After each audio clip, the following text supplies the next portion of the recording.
ನಮಸ್ಕಾರ. ದೈಜಿ ವರ್ಲ್ಡ್ 247 ವೀಕ್ಷಿಸುವಂಥ ಎಲ್ಲ ವೀಕ್ಷಕರಿಗೆ ಉಡುಪಿ ಪೊಲಿಟಿಕ್ಸ್ ಈ ಕಾರ್ಯಕ್ರಮಕ್ಕೆ ವಿಶೇಷವಾಗಿ ಸ್ವಾಗತವನ್ನು ಮಾಡ್ತಿದ್ದೇನೆ. ನಾನು ಅಲ್ವಿಂದ ಅಂತಿ ಪೆರ್ನಾಳು. ಇವತ್ತು ಸಂಕ್ರಾಂತಿ ಹಬ್ಬ. ಬೇವು ಬೆಲ್ಲದ ಸಿಹಿ ಕಹಿ, ಈ ಪ್ರಕೃತಿ, ಈ ಮನುಷ್ಯ, ಪ್ರಾಣಿ, ವನ್ಯ ಎಲ್ಲರ ಜೊತೆ ಬೆಳೆದುಕೊಂಡು ಬರುತ್ತಿರುವಂತಹ ಮನುಷ್ಯನು ಸುಖ, ನೆಮ್ಮದಿ, ಶಾಂತಿ, ನೆಮ್ಮದಿ ಮತ್ತು ಆರೋಗ್ಯದಿಂದ ಇರಬೇಕಾದರೆ ಪ್ರಕೃತಿಯೊಂದಿಗೆ ನಾವು ಬಹಳ ಚೆನ್ನಾಗಿ ನಿರ್ವಹಿಸಿಕೊಂಡು ಇರಬೇಕು ಎಂಬುದಾಗಿ ಈ ಹಬ್ಬ ಹೇಳ್ತದೆ. ಈ ಸಂದರ್ಭದಲ್ಲಿ ನಮ್ಮೊಂದಿಗೊಂದು ವಿಶೇಷ ಅತಿಥಿಗಳಿದ್ದಾರೆ.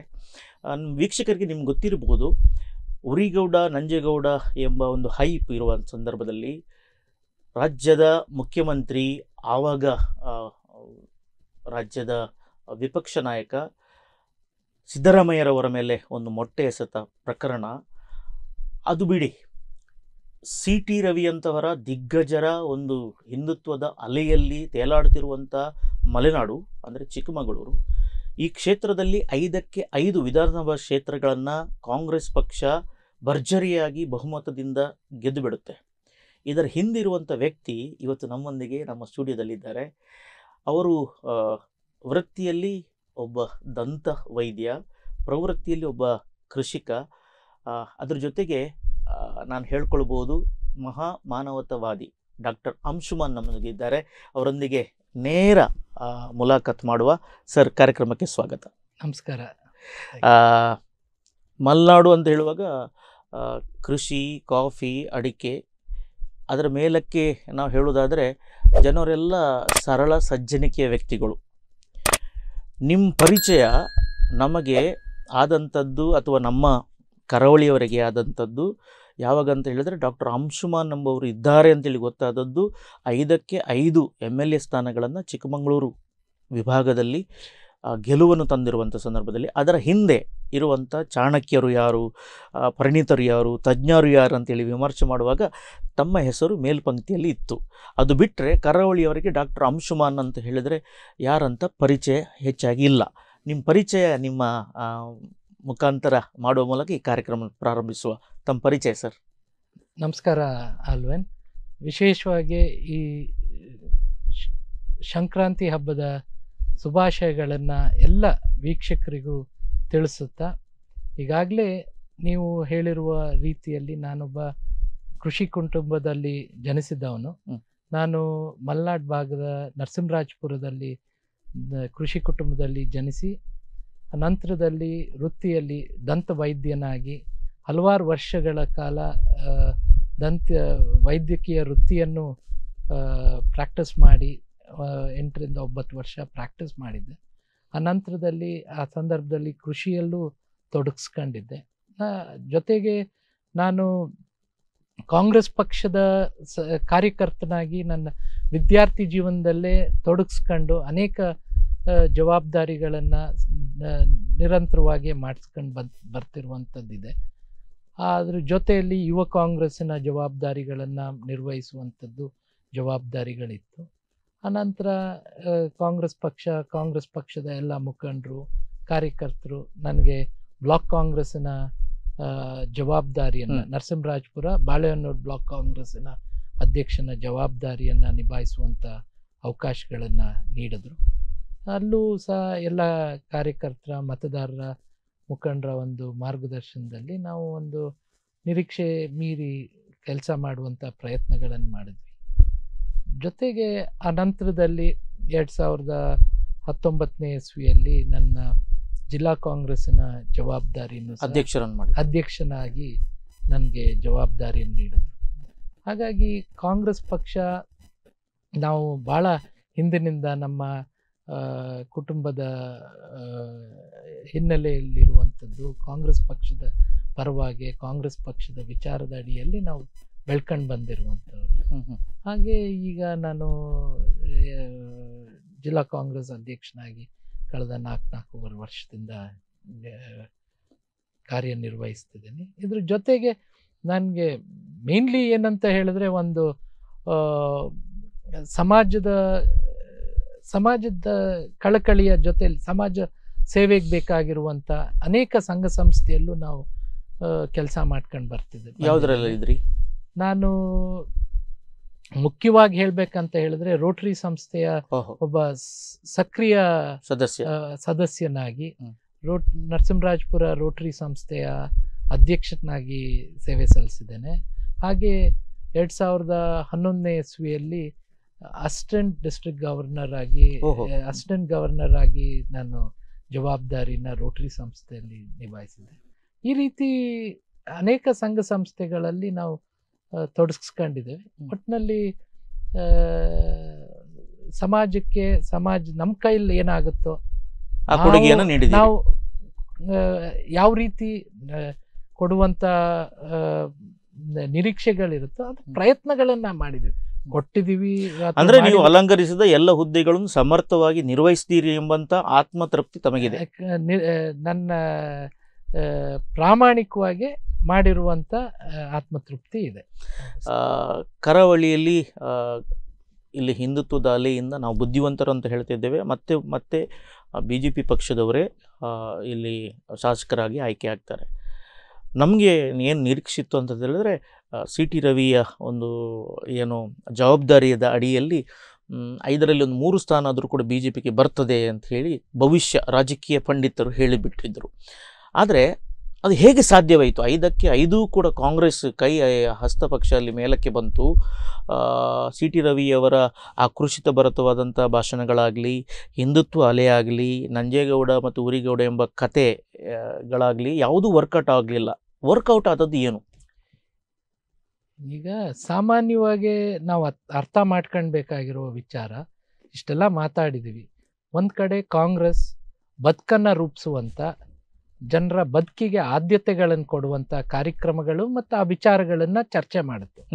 ಆದರೆ BJPಯವರು ಕೇವಲ ಭಾವನೆಗಳನ್ನು ಕೆರಳಿಸುವಂಥ ವಿಚಾರಕ್ಕೆ ಮಾತ್ರ ಸೀಮಿತವಾಗಿರುವಂಥ ರಾಜಕಾರಣನ ಮಾಡ್ಕೊಂಡು ಬಂದಿರುವಂಥದ್ದು ನಾವು ಗಮನದಲ್ಲಿ ಇಟ್ಕೊಂಡಿದ್ದೇವೆ. ಇದನ್ನ ಜನರಿಗೆ ನಿಜವಾಗಿ ಯಾವ್ದು ಮುಖ್ಯ ಅನ್ನುವಂಥದ್ದನ್ನ ಮನವರಿಕೆ ಮಾಡಬೇಕಾಗತ್ತೆ. ಬದುಕು ಮುಖ್ಯ ಅನ್ನುವಂಥದ್ದು ಜನರಿಗೆ ಅರ್ಥ ಆಗಿದೆ.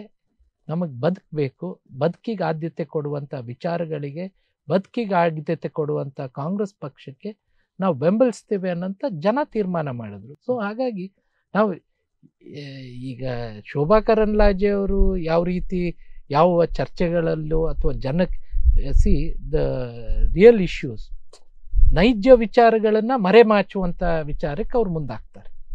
ಅವರು ಒಂದು ಇದಾಯ್ತಾ, ಕಾಫಿ ಬೆಳೆಗಾರರದ್ದು ನಾವು ಮಾತಾಡಿದ್ವಿ.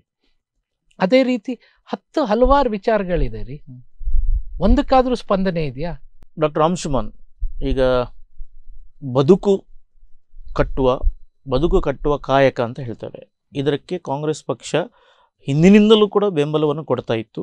ಜನರು ಬದುಕು ಕಟ್ಟುವ ಕಾಯಕ ಅದು ಕಾಂಗ್ರೆಸ್ ಪಕ್ಷ ಮಾಡ್ತಿದೆ ಅಂಥೇಳಿ ಕಾಂಗ್ರೆಸ್ನ ಒಂದು ಬೆಂಬಲಕ್ಕೆ ನಿಂತಿತು.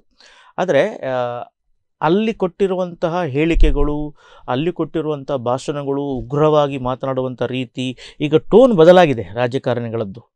ಈಗ ನಿಮ್ಮ ಧ್ವನಿಯಲ್ಲಿ ಮಾತನಾಡುವುದಿಲ್ಲ ಯಾರು, ಎಲ್ಲ ಆವೇಶಭರಿತವಾಗಿ ಮಾತನಾಡುವಂಥದ್ದು.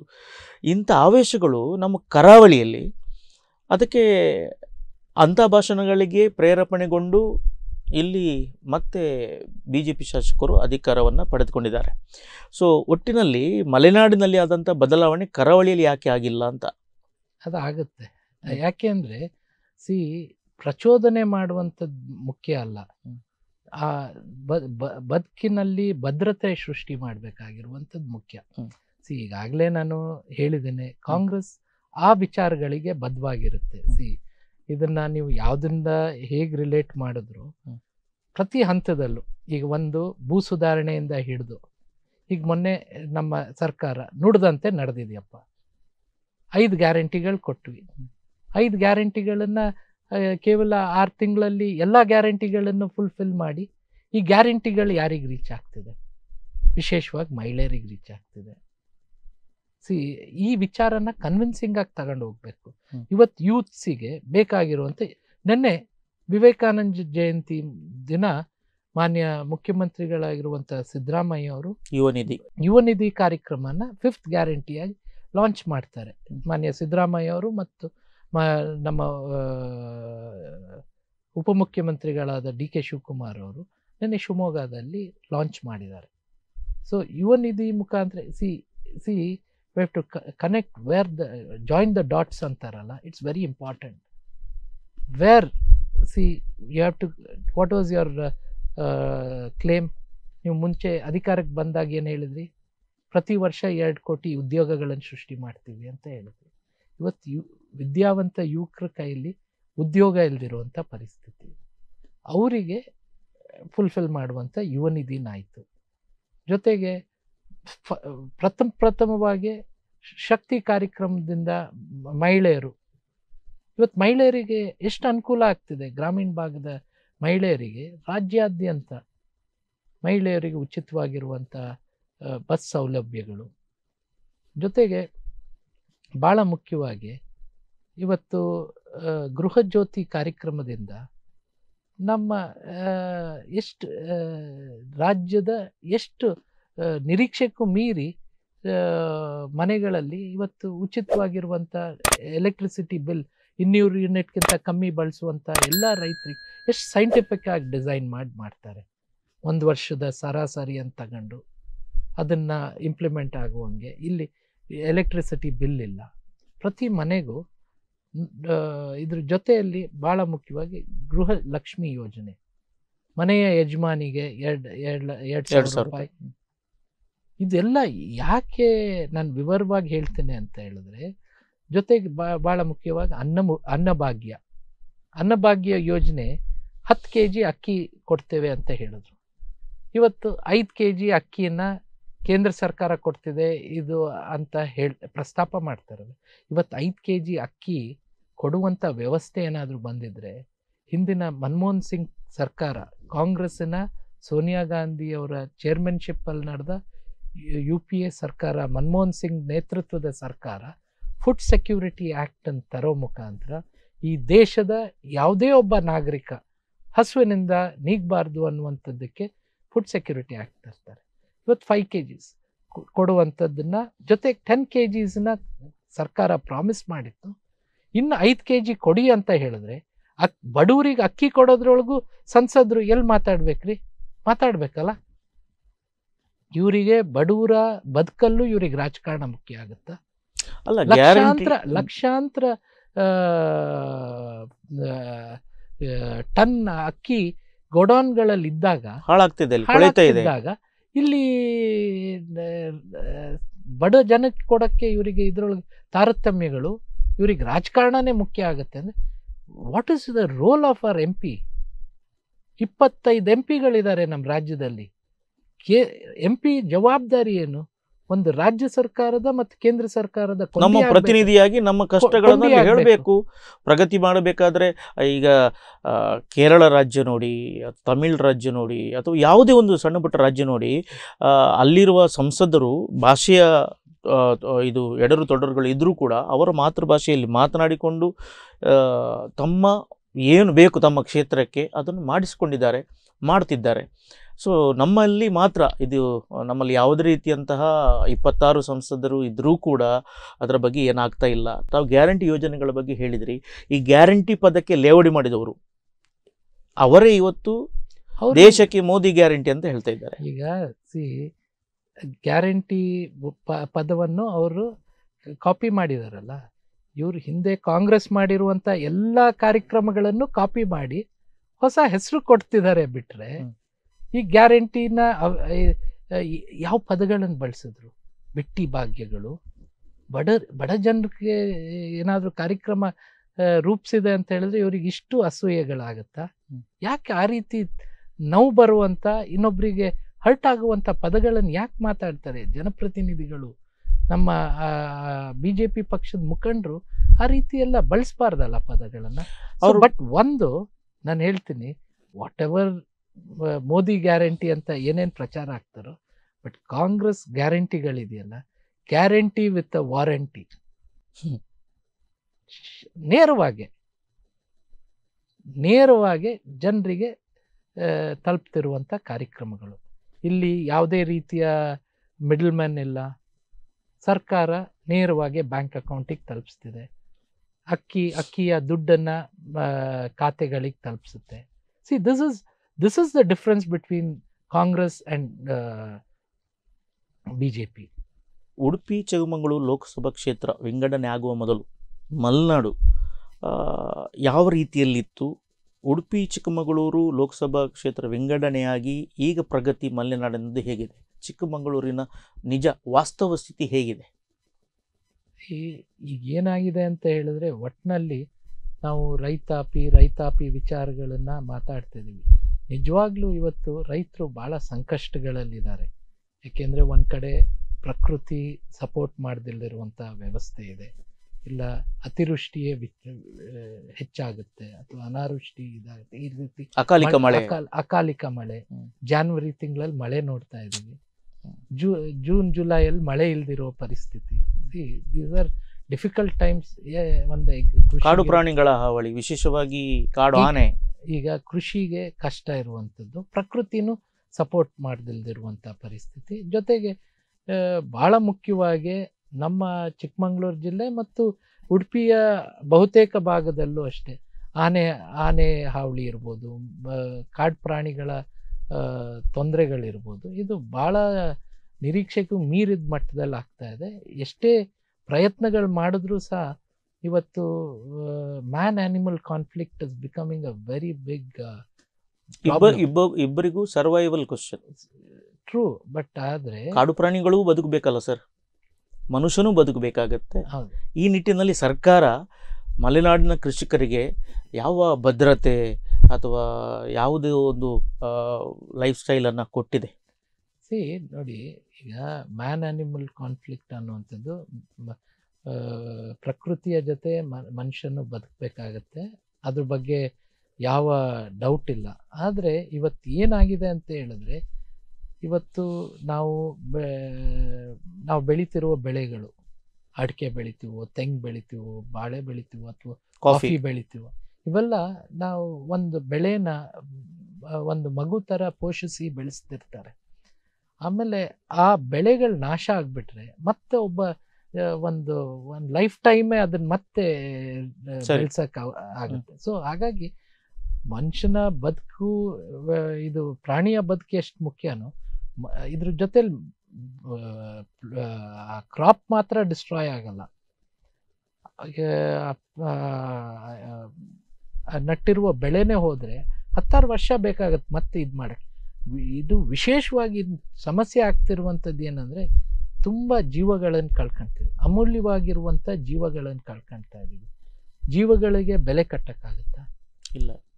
So some concrete plan has to be come up. But ಈ ನಿಟ್ಟಿನಲ್ಲಿ ನಮ್ಮ ರಾಜ್ಯ ಸರ್ಕಾರ ಬಂದ ನಂತರದಲ್ಲಿ, ವಿಶೇಷವಾಗಿ ಚಿಕ್ಕಮಗಳೂರು ಜಿಲ್ಲೆ ಉಸ್ತುವಾರಿ ಸಚಿವರಾಗಿರುವಂಥ ಮಾನ್ಯ KJ ಜಾರ್ಜ್ ಅವರು ಎಲ್ಲ ನಮ್ಮ ಶಾಸಕರನ್ನ, ಮುಖಂಡರನ್ನ ವಿಶ್ವಾಸದಲ್ಲಿಟ್ಕೊಂಡು 2ರಿಂದ 3 ಹಂತದ ಸಭೆಗಳನ್ನು ಮಾಡಿಸಿದ್ದಾರೆ.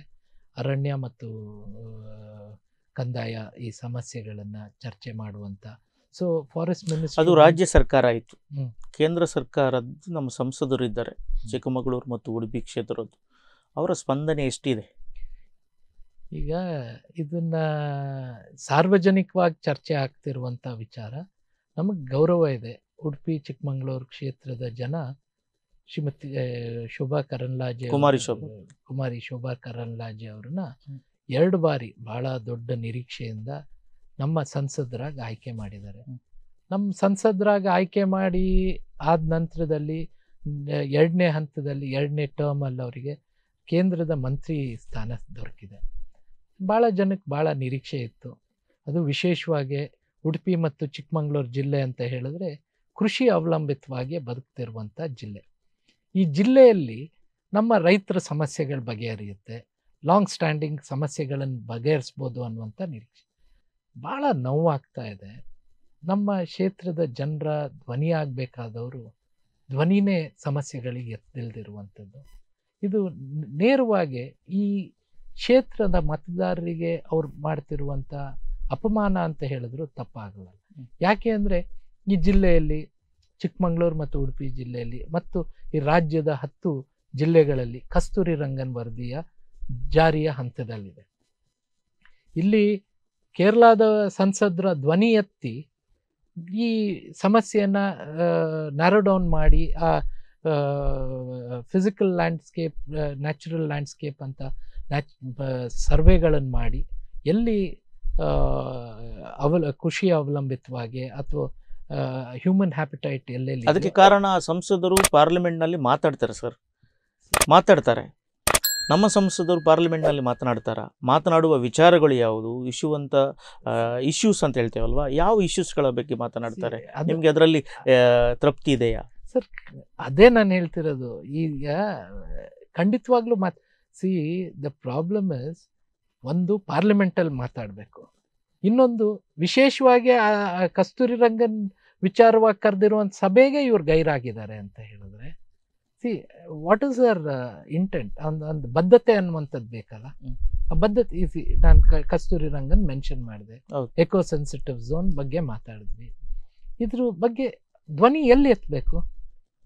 ಪಾರ್ಲಿಮೆಂಟಲ್ಲೂ ಮಾತಾಡಲ್ಲ, ಅದಕ್ಕೆ ವಿಶೇಷವಾಗಿ ಸಂಬಂಧಪಟ್ಟ ಕಾರ್ಯಕ್ರಮಗಳಲ್ಲೂ ಕೂಡ ಸಭೆಯಲ್ಲೂ ಭಾಗವಹಿಸಲ್ಲ. ಆ ನಂತರದಲ್ಲಿ ಚಿಕ್ಕಮಂಗ್ಳೂರು ಆ ಭಾಗದಲ್ಲೆಲ್ಲ ಅನೇಕ ಹೋರಾಟಗಳು, ಬಹಳ ಹೋರಾಟಗಳಲ್ಲಿ ಇವರು ನಮ್ಮ ಸಂಸದರು ಭಾಗವಹಿಸಿದ್ರು. ನಾನು ಕೇಂದ್ರಕ್ಕೆ ರೆಪ್ರೆಸೆಂಟ್ ಮಾಡ್ತೀನಿ ಅಂತ ಹೇಳಿದ್ರು ಬಿಟ್ರೆ, ಆ ನಂತರದ ಫೀಡ್ಬ್ಯಾಕ್ಗಳು ಏನು ಜನರಿಗೆ ಕನ್ವಿನ್ಸ್ ಆಗೋಂಗಿರ್ಬೇಕಲ್ಲ. ಅಟ್ಲೀಸ್ಟ್ ಇಂಥ ಗಂಭೀರವಾಗಿರುವಂಥ ಕಾನೂನುಗಳು ಜಾರಿಯ ಹಂತದಲ್ಲಿದ್ದಾಗ ಜನರ ಆತಂಕಗಳನ್ನು ನಿವಾರಣೆ ಆಗಬೇಕಲ್ವಾ? ಇದ್ರ ಬಗ್ಗೆ ಬರೀ ಮಾಧ್ಯಮಕ್ಕೆ ಹೇಳಿಕೆ ಕೊಡುವಂಥದ್ದಲ್ಲ, ಎಲ್ಲಿ ಮಾತಾಡಬೇಕೋ ಅಲ್ಲಿ ಮಾತಾಡಬೇಕಾಗುತ್ತೆ. ಒಂದು ಕಸ್ತೂರಿ ರಂಗನ್ ವಿಚಾರ, ಎಕೋ ಸೆನ್ಸಿಟಿವ್ ಝೋನ್ ಇದಿರ್ಬೋದು. ಜೊತೆಗೆ ನಾವು ಎತ್ತಬೇಕಾಗಿರುವಂಥ ಧ್ವನಿಗಳು ಇವತ್ತು ವಿಶೇಷವಾಗಿ ನಮ್ಮ ಚಿಕ್ಕಮಂಗ್ಳೂರು ಜಿಲ್ಲೆಯಲ್ಲಿ ಕಾಫಿ ಬೆಳೆಗಾರರು ಸಾಕಷ್ಟು ಹೆಚ್ಚಿನ ಕಾಫಿ ಅವಲಂಬಿತವಾಗಿರುವಂಥ ಕಾಫಿ ನಾಡು ಚಿಕ್ಕಮಂಗ್ಳೂರು ಅಂತ ಹೇಳುವಂಥ ಹೆಮ್ಮೆ. ಈಗ ಸರ್ಫಾಸಿ ಕಾಯ್ದೆ ಅಂತ ಹೇಳಿ ಬಂದು, ಸರ್ಫಾಸಿ ಕಾಯ್ದೆ ಮುಖಾಂತರ ಕಾಫಿ ಬೆಳೀತಿರುವಂಥ ಕಾಫಿ ಬೆಳೆಗಾರರ ಭೂಮಿಯನ್ನು ನೇರವಾಗಿ ಈ ಆಕ್ಷನ್ ಮುಖಾಂತರ ಸ್ವಾಧೀನ ಪಡಿಸ್ಕೊಳ್ತಿದೆ ಬ್ಯಾಂಕ್ಗಳು.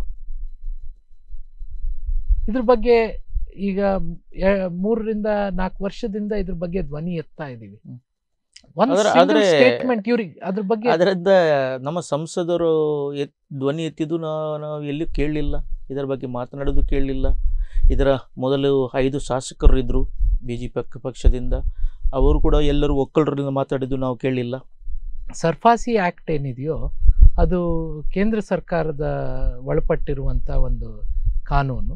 ಇದ್ರ ಮುಖೇನ ಏನಂತ ಹೇಳಿದ್ರೆ, ವಿಶೇಷವಾಗಿ ಕಾಫಿ, ರಬ್ಬರ್, ಟೀ, ಕಾರ್ಡಮಮ್ ಈ ರೀತಿಯ ಬೆಳೆಗಳಲ್ಲಿ ರೈತರು ಸಾಲವನ್ನು ತಗೊಂಡಿರ್ತಾರೆ. ಒನ್ಸ್ ಅದು NPA ಆಗೋಕ್ಕೂ ಬ್ಯಾಂಕ್ಗಳು ಇಮಿಡಿಯೇಟ್ ಆಕ್ಷನ್ನಿಗೆ ಮುಂದಾಗ್ತಾರೆ. ಸೊ ಆ DRT ಇಲ್ಲ, ರೈತರಿಗೆ ಅವ್ರ ಸಮಸ್ಯೆಗಳನ್ನು ಪರಿಹರಿಸೋಕ್ಕೆ ಅಥವಾ ಧ್ವನಿ ಎತ್ತಕ್ಕೆ ಅವಕಾಶಗಳಿರಲ್ಲ. ಹಾಗೆ ಆಟೋಮ್ಯಾಟಿಕ್ ಆ ಪ್ರೋಸೆಸ್ ನಿಮ್ಗೆ ಈಗ ಈ ಆಕ್ಷನ್ಸ್ಗಳು ಇದ್ರ ಮೇಲೆ ಬ್ಯಾಂಕ್ಗಳ ಹಿಡಿತಗಳು ಜಾಸ್ತಿ ಆಗಿ the farmer is not taken in to the ಆ ಪ್ರೋಸೆಸ್ ನಡೀತದೆ. ಕೊನೆಗೆ ಒಂದು ಸ್ಟೇಜಲ್ಲಿ ಅವರ ತೋಟಗಳು ಮಾತ್ರ ಅಲ್ಲ, ಇಲ್ಲಿ ಭಾಳ ಮುಖ್ಯವಾಗಿ ಏನಾಗುತ್ತೆ ಅಂದರೆ, ಕಾಫಿ ಬೋರ್ಡಿನ ಸ್ಟ್ಯಾಟಿಸ್ಟಿಕ್ಸ್ ಪ್ರಕಾರ 98.1% ಆಫ್ ದ ಕಾಫಿ ಪ್ಲಾಂಟರ್ಸ್ ಏನಿದಾರೋ ಅವರು ಸಣ್ಣ ಮತ್ತು ಅತಿ ಸಣ್ಣ ಪ್ಲಾಂಟರ್ಸು. ಅವರ ಭೂಮಿ ಮಾತ್ರ ಕಳ್ಕೊಳಲ್ಲ, ಅವ್ರ ಮನೇನೂ ಕಳ್ಕೊಳ್ಳುವಂಥ ಪರಿಸ್ಥಿತಿಗಳು ಬರುತ್ತೆ. ಸೊ ಇದ್ರ ಬಗ್ಗೆ ಅಮೆಂಡ್ಮೆಂಟ್ ಮಾಡಬೇಕಾಗತ್ತೆ. ಕೇಂದ್ರ ಸರ್ಕಾರ ಧ್ವನಿ ಎತ್ತಿ ಅಂತ ನಾವು ಯಾರನ್ನು ಕೇಳಬೇಕಂದ್ರೆ ನಮ್ಮ ಸಂಸದರು, ಸಹಾಯಕ ಕೃಷಿ ಮಂತ್ರಿ. ಹೌದು, ಅದನ್ನೇ ನಮ್ಮ ನೋವಿರೋದು ಅದೇ. ಈಗ ಅವರು ಕೃಷಿ ಸಚಿವರಾಗಿದ್ದಾರೆ. ಕೃಷಿ ನಮ್ಮ ಉಡುಪಿ ಚಿಕ್ಕಮಂಗ್ಳೂರು ಜಿಲ್ಲೆಯಲ್ಲಿ ವಿಶೇಷವಾಗಿ ಆದ್ಯತೆ ಮೇಲೆ ಬೆಳೀತಿರುವಂಥ, ಕೃಷಿ ಅವಲಂಬಿತವಾಗಿರುವಂಥ ಬದುಕು ನಮ್ಮದು. ಇಲ್ಲಿ ಆ ವಿಚಾರಕ್ಕೆ ಸಂಬಂಧಪಟ್ಟಾಗಾದರೂ ಧ್ವನಿ ಎತ್ತಬೇಕಲ್ಲ. ಅದು ಪ್ರಾಬಬ್ಲಿ ಅವ್ರಿಗೆ ಇದ್ರ ಬಗ್ಗೆ ನಾನು ಹೇಳೋದು, ಯಾಕೆಂದರೆ ಅನೇಕ ರೆಪ್ರೆಸೆಂಟೇಷನ್ಸ್ ಆಗಿದೆ, ಅನೇಕ ಹೋರಾಟಗಳಾಗಿದೆ, ಅನೇಕ ಮಾಧ್ಯಮಗಳ ಮುಖಾಂತರ ಅವರನ್ನು ಮನವರಿಕೆ ಮಾಡುವಂಥ ಪ್ರಯತ್ನಗಳು ಮಾಡಿದ್ದೀವಿ. ಕಳೆದ 2 ರಿಂದ 3 ವರ್ಷದಿಂದ ಪ್ರತಿ ಪಾರ್ಲಿಮೆಂಟ್ ಸೆಷನ್ಗಿಂತ ಮುಂಚೆ ಅವರಿಗೆ ಇದ್ರ ಬಗ್ಗೆ ಇದ್ರ ಜೊತೆಯಲ್ಲಿ ಸಮಗ್ರ ಜಿಲ್ಲೆಯ ಅಭಿವೃದ್ಧಿಯ ಬಗ್ಗೆ ಗಮನ ಸೆಳೆಯುವಂತ ಕೆಲಸಗಳು ಮಾಡ್ತಿದ್ವಿ. ಬಟ್ ನನ್ನ ಯಾವ ಸ್ಪಂದನೆನೂ ಇಲ್ಲ. ಸ್ಪಂದನೆ ಬಿಡಿ, ಅದ್ರ ಬಗ್ಗೆ ಚರ್ಚೆನೆ ಆಗದಿಲ್ದಿರುವಂತ ಪರಿಸ್ಥಿತಿ. ಸರಿ, ಸಾಮಾನ್ಯವಾಗಿ ಈ ವೈದ್ಯರು ರಾಜಕೀಯಕ್ಕೆ ಇಳಿಯುವುದು ಬಹಳ ಕಡಿಮೆ.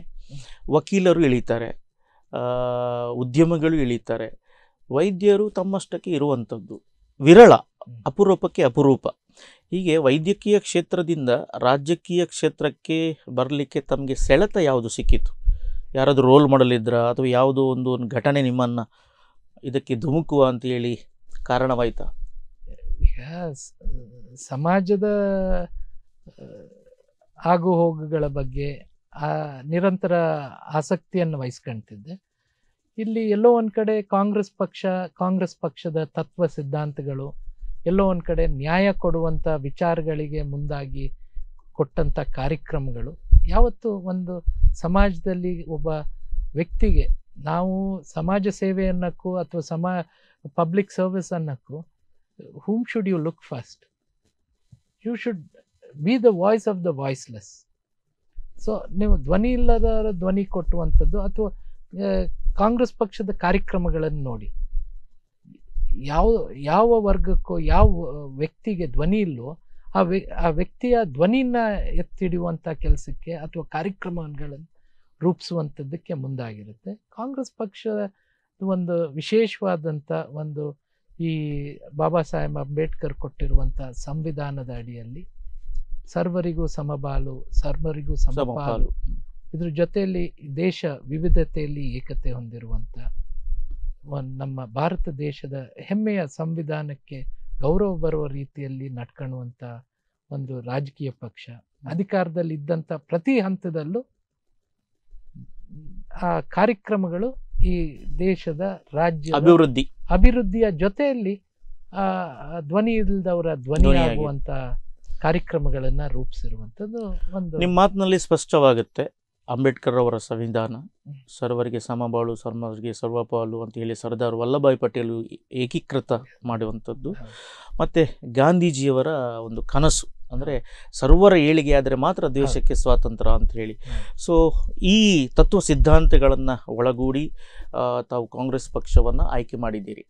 ಆದರೆ ರಾಜಕೀಯ ಅಂತ ಹೇಳಿದರೆ ವೈಯಕ್ತಿಕ ಸ್ವಾರ್ಥ ಅಂತ ಹೇಳಿ ಈಗ ಯುವಜನರ ತಲೆಯಲ್ಲಿದೆ. ಕಾಂಗ್ರೆಸ್ ಪಕ್ಷವೇ ಯಾಕೆ? ತಾವು ಕಾಂಗ್ರೆಸ್ಗೆ ಧುಮುಕುವಾಗ ನಿಮ್ಮ ಮನೆತನ, ನಿಮ್ಮ ನೆರೆಮನೆ, ನಿಮ್ಮ ಊರಿನ ಸಂಸ್ಕೃತಿ, ಅಭಿಪ್ರಾಯಗಳೆಲ್ಲ ಕಾಂಗ್ರೆಸ್ ಪರವಾಗಿದ್ದವು. ಆ ಕಾಂಗ್ರೆಸ್ ಪರ ಎಂಬಂಥದ್ದು ಈಗ ಸದ್ಯಕ್ಕೆ ಇಲ್ಲ. ಈ ಸಂದರ್ಭದಲ್ಲಿ ಕಾಂಗ್ರೆಸ್ ಪಕ್ಷವೇ ಯಾಕೆ? ಈಗ ನಾನು ಸ್ಪಷ್ಟವಾಗಿ ಹೇಳಿದ್ದೇನೆ, ಅದು ಹೇಳಕ್ಕೂ ಇಷ್ಟಪಡ್ತೇನೆ. ಯಾಕೆಂದರೆ ಈ ದೇಶದ ಐಕ್ಯತೆಯ ಜೊತೆಯಲ್ಲಿ ಸಂವಿಧಾನ ನಮ್ಗೆ ಶ್ರೇಷ್ಠ. ಆ ಸಂವಿಧಾನಕ್ಕೆ ಗೌರವ ಬರುವ ರೀತಿಯಲ್ಲಿ, ಸಂವಿಧಾನಕ್ಕೆ ತಲೆಬಾಗುವ ರೀತಿಯಲ್ಲಿ, ಸಂವಿಧಾನವೇ ನಮ್ಮ ದೇಶದ ಕಾನೂನು, ಸರ್ವರಿಗೂ ಸಮಬಾಳು, ಸರ್ವರಿಗೂ ಸಮಪಾಲು, ಈ ವಿಚಾರದ ಅಡಿಯಲ್ಲಿ ಬದ್ಧವಾಗಿ ತನ್ನ ಪ್ರತಿಯೊಂದು ಕಾರ್ಯಕ್ರಮ ಇರಲಿ, ತಮ್ಮ ಪ್ರತಿಯೊಂದು ನಡೆ ಇರಲಿ, ನಡ್ಸ್ಕೊಂಡು ಬರ್ತಿರುವಂಥದ್ದು ಕಾಂಗ್ರೆಸ್ ಪಕ್ಷ. ಕಾಂಗ್ರೆಸ್ ಪಕ್ಷದ ನಾಯಕತ್ವನ್ನೇ ನೋಡಿ. ಈಗ ಈ ಕಾಂಗ್ರೆಸ್ ಯಾಕೆ ಅಂತ ಕೇಳಿದ್ರೆ, ಈ ದೇಶದ ಅಭಿವೃದ್ಧಿಯಲ್ಲಿ ಕಾಂಗ್ರೆಸ್ ಪಾತ್ರ ಏನು? ಇವತ್ತಿನ ಯುವಕರು ಚರ್ಚೆ ಮಾಡಬೇಕಾಗಿರುವಂಥ ಅನಿವಾರ್ಯ ಸಂದರ್ಭದಲ್ಲಿ ನಾವು ನಿಂತಿದ್ದೇವೆ. ಯಾಕೆ ಅಂದರೆ ಕಾಂಗ್ರೆಸ್ ಈ ದೇಶಕ್ಕೆ ಸ್ವಾತಂತ್ರ್ಯವನ್ನು ಕೊಡೋದು ಮಾತ್ರ ಅಲ್ಲ, ಆ ನಂತರದಲ್ಲಿ ಹಂತ ಹಂತವಾಗಿ ನೋಡಿ, ಶೂನ್ಯ ಇತ್ತು. ಬ್ರಿಟಿಷರು ಭಾರತ ಬಿಟ್ಟು ಹೋಗುವಂತಾಗ ಭಾರತದಲ್ಲಿ ಏನಿಲ್ಲ. ಅಲ್ಲಿಂದ ಸೇತುವೆ, ವಿಶ್ವವಿದ್ಯಾನಿಲಯ, ಯೂನಿವರ್ಸಿಟೀಸ್ಗಳು, ಶಿಕ್ಷಣ, ಆರೋಗ್ಯ, ಇದ್ರ ಹಂತ ಹಂತವಾಗಿ ಮಾಡುವಂಥದ್ದಷ್ಟು ಸುಲಭವಾಗಿರಲಿಲ್ಲ. ಅದು ಕೂಡ ಆಧುನೀಕರಣ ಎಂಬ ಒಂದು ಅಲೆ ಭಾರತಕ್ಕೆ ಬರುವ ಮೊದಲೇ ಒಂದು ಕಾಂಗ್ರೆಸ್ ಪಕ್ಷ ಇದಕ್ಕೆ ಭದ್ರ ಬುನಾದಿಯನ್ನು ಹಾಕಿದ್ದು, ಅದು ತಮಗೆ ಪ್ರೇರಣೆ ನೀಡಿದೆ ಅಂತೇಳಿ ನಾನು ಭಾವಿಸ್ತೇನೆ.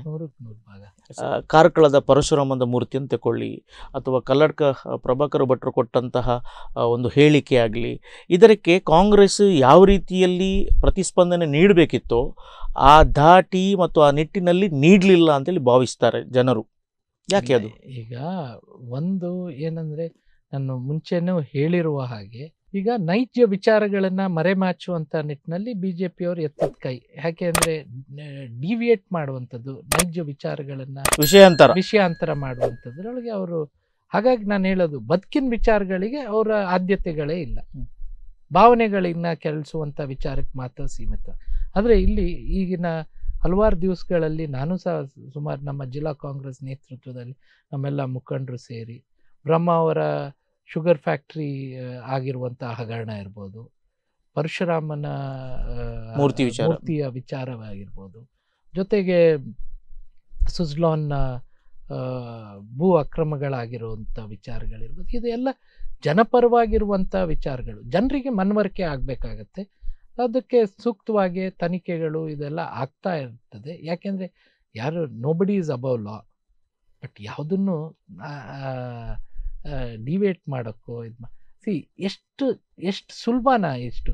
ಈಗ ಒಂದು ಮೂರ್ತಿ ಈ ರೀತಿ ಮಾಡ್ತೀವಿ ಅಂತ ಹೇಳ್ಬಿಟ್ಟು ಹಾಫ್ ಫ್ರೇಮ್ ಇದು ಕಂಚಿಂದು ಇನ್ಮೇಲಿದ ಫೈಬರ್ ಅದಕ್ಕೆ ಕಾಂಗ್ರೆಸ್ ಯಾಕೆ ಟಕ್ಕರ್ ಕೊಡ್ಲಿಲ್ಲ? ಈಗ ಹೋರಾಟಗಳು ಮಾಡಿದೆ, ತನಿಖೆ ಅಂತ ಅಲ್ಲ, ಹೋರಾಟ ನಿಮ್ಮ ಹೋರಾಟಗಳು ಮತ್ತು ಬಿಜೆಪಿ ಪಕ್ಷದ ಹೋರಾಟಗಳು ಉದ್ದೇಶಗಳು ಹೊಂದಿದ್ದರೂ ಕೂಡ ಮಾಡುವ ರೀತಿ, ಜನರನ್ನ ಅದರ ಕಡೆಗೆ ಸೆಳೆಯುವಂಥ ರೀತಿ ಅವರದ್ದು ಬೇರೆಯೇ ಇರುತ್ತೆ, ನಿಮ್ಮದು ಒಂದು ಸ್ವಲ್ಪ ಸೌಮ್ಯ ರೀತಿಯಲ್ಲಿ ಇರುತ್ತೆ. ಈಗ ಒಂದು ಐತಿಹಾಸಿಕ ಪಾದಯಾತ್ರೆಯನ್ನು ರಾಹುಲ್ ಗಾಂಧಿಯವರು ಭಾರತ್ ಜೋಡೋ ಯಾತ್ರೆ ಮುಖಾಂತರ ಕನ್ಯಾಕುಮಾರಿಯಿಂದ ಕಾಶ್ಮೀರದ ತನಕ ನಡೀತಾರೆ.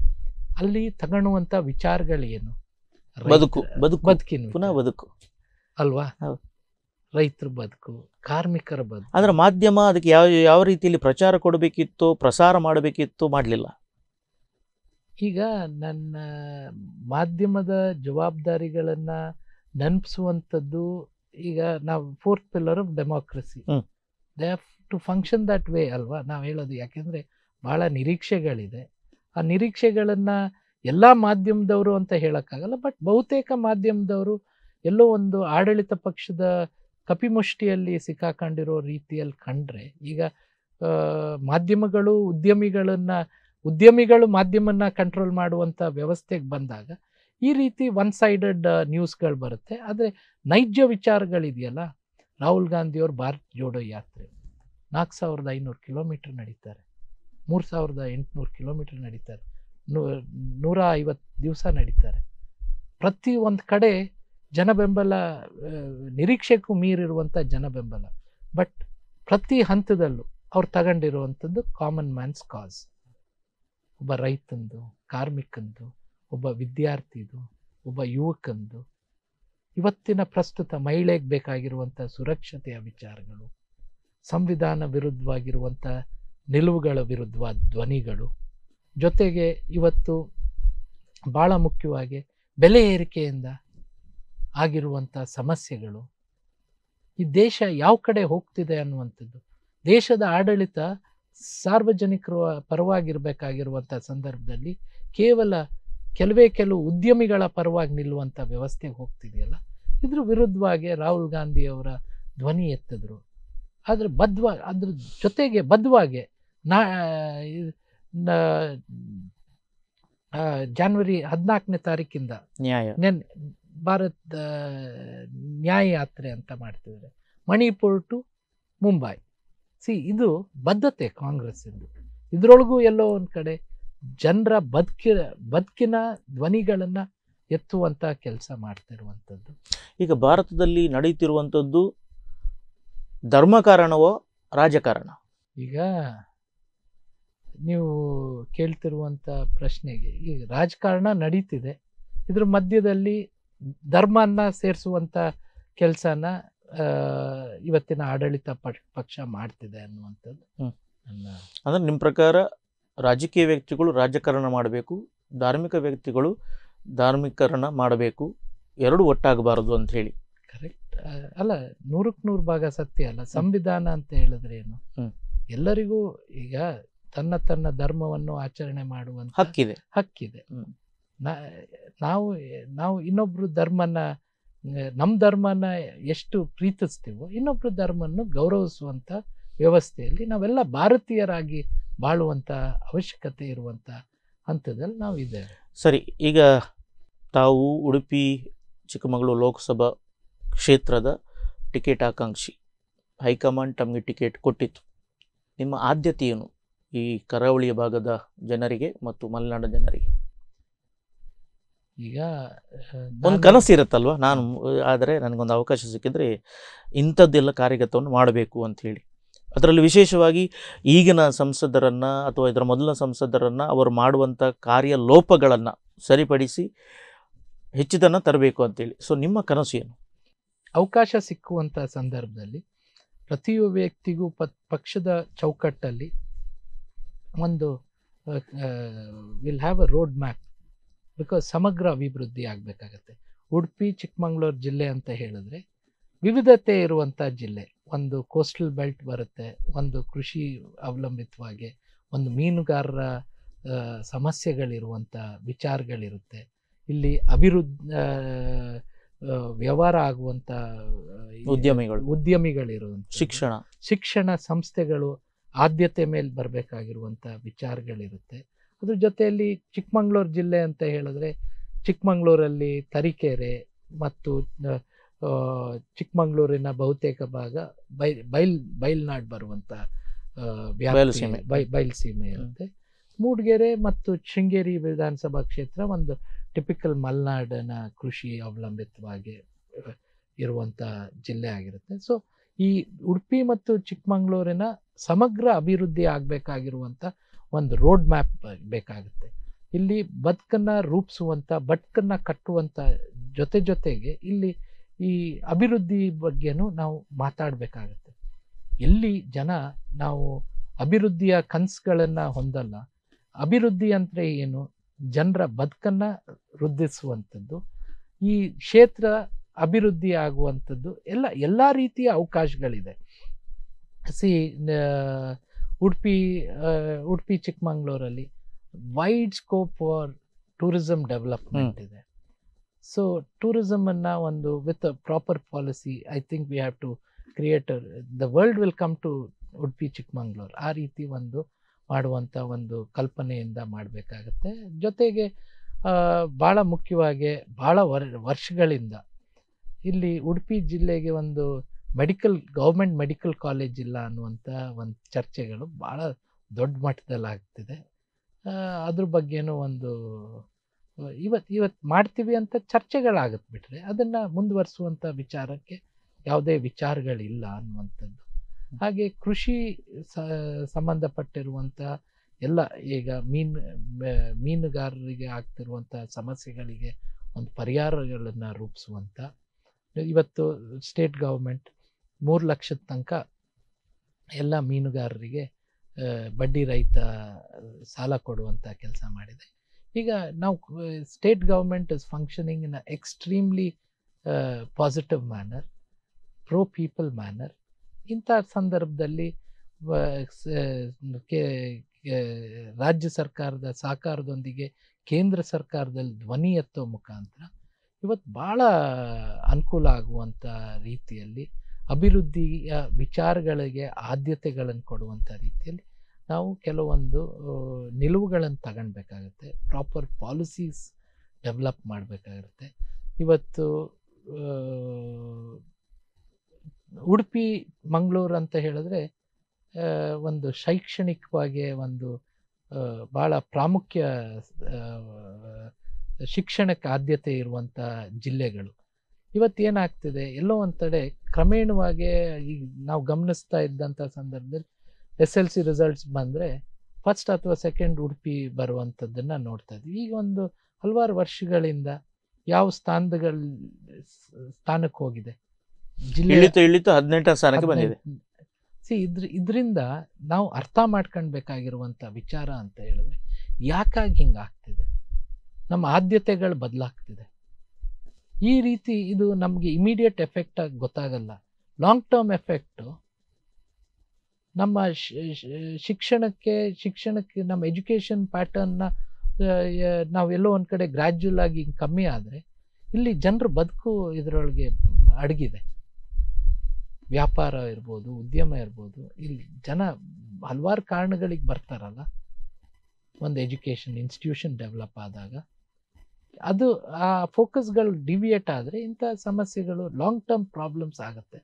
ಬೇಸಿಕ್ಲಿ ನಾವು ಇಲ್ಲಿ ಕೃಷಿಗೆ ಆದ್ಯತೆಗಳನ್ನು ನೀಡೋದ್ರ ಜೊತೆಗೆ ರೈತರ ಸಮಸ್ಯೆಗಳಿಗೆ ಪರಿಹಾರಗಳನ್ನು ರೂಪಿಸೋದ್ರ ಜೊತೆಯಲ್ಲಿ ನೀವು ಮುಂಚೆ ಮಾತಾಡಿರುವ ಮಾನವ ಪ್ರಾಣಿ ಸಂಘರ್ಷಗಳ ಜೊತೆ ಇನ್ನು ಪಾಲಿಸಿ ಮೇಕಿಂಗ್ ವ್ಯವಸ್ಥೆಗಳಲ್ಲಿ ಈ ನಾಡಿನ ಈ ಕ್ಷೇತ್ರದ ಸಮಗ್ರ ಅಭಿವೃದ್ಧಿಗೆ ಒಂದು ಕಾರ್ಯ ರೂಪವನ್ನು ಹಾಕಿ ವಿಲ್ ಮೇಕ್ ಇಟ್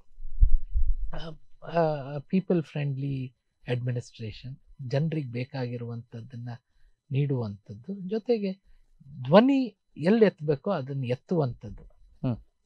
ಇವತ್ತು ವೆನ್ ಯು ಆರ್ ಎಲೆಕ್ಟೆಡ್, ನೀವು ಜನಪ್ರತಿನಿಧಿ, ಜನರಿಗೆ ಬೇಕಾಗಿರೋ ವಿಚಾರನ ಚರ್ಚೆ ಮಾಡದೆ ನಿಮಗೆ ಬೇಕಾಗಿರೋ ವಿಚಾರ ಚರ್ಚೆ ಮಾಡಿದ್ರೆ ಜನರಿಗೆ ನ್ಯಾಯ ಕೊಡಿಸ್ದಂಗ, ನಿಮ್ಮ ಮತದಾರರಿಗೆ ನ್ಯಾಯ ಕೊಡಿಸ್ದಂಗ ಆಗುತ್ತಾ? ಸರಿ, ಈಗ ಕೊನೆಯ ಪ್ರಶ್ನೆ.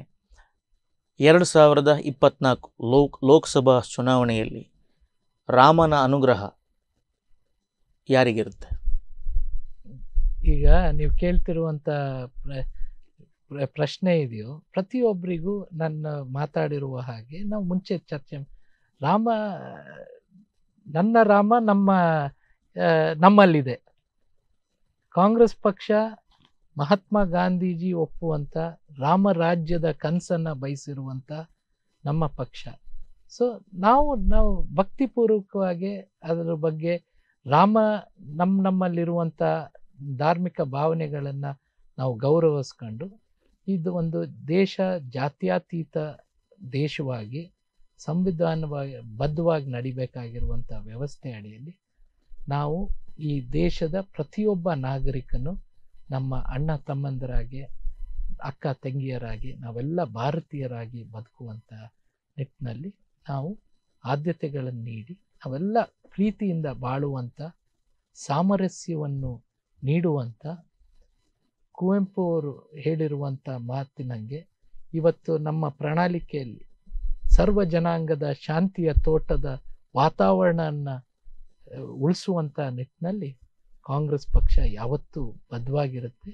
ಆ ನಿಟ್ಟಿನಲ್ಲಿ ಜನ ಬದುಕಿಗೆ ಆದ್ಯತೆ ಕೊಡ್ತಾರೆ, ಸಾಮರಸ್ಯಕ್ಕೆ ಆದ್ಯತೆಗಳನ್ನು ನೀಡ್ತಾರೆ. ಹಾಗಾಗಿ ನಿಶ್ಚಿತವಾಗಿ ಈ ಸತಿ ಬದುಕಿಗೆ ಆದ್ಯತೆ ಕೊಡುವಂಥ, ಜನರ ಪ್ರೀತಿ, ಎಲ್ಲ ಭಾರತೀಯರು ಅಣ್ಣ ತಮ್ಮಂದರನ್ನು ಅಂತ ಭಾವನೆಯಿಂದ ತಗೊಂಡು ಹೋಗುವಂಥ ಒಂದು ವ್ಯವಸ್ಥೆ ಏನಾದರೂ ಇದ್ದರೆ ಅದು ಕಾಂಗ್ರೆಸ್ ಪಕ್ಷದ್ದು.